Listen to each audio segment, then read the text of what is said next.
नमस्कार, मी नितीन शिंदे बोलबिंदासमध्ये आपल्या सगळ्यांचं स्वागत करतो। आज आपण ज्ञानेश्वर माऊलींच्या आळंदीमध्ये आलो आहोत। म्हणजे आळंदीतून माऊलींचं आता थोड्याच वेळात, अगदी थोड्याच वेळात प्रस्थान होणार आहे।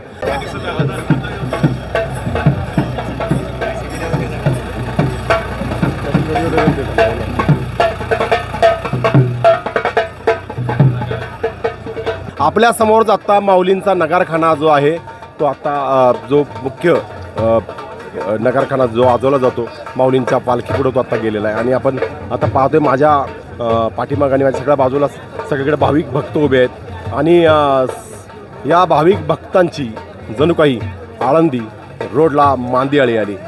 आपण पाहत असेल माऊलींचं स्वागत करण्यासाठी किंवा माऊलींच्या पालखीचं दर्शन घेण्यासाठी, माऊलींच्या पादुकांचं दर्शन घेण्यासाठी ठिकठिकाणी हजारो लाखो भाविक मंडळी या ठिकाणी आलेले आहेत। आता आपण अनेक दिंड्या आहेत ज्या आपल्या पाहतो की माऊलींच्या रथासमोरच्या ज्या दिंड्या आहेत या दिंड्या माझ्या समोर आहेत।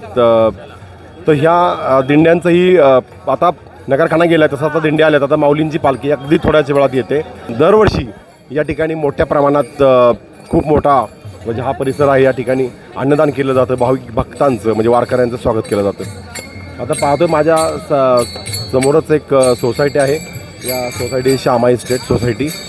दरवर्षी अन्नदान करणे म्हणजे अन्नदानासाठी ती खूप ही सोसायटी अतिशय प्रसिद्ध आहे।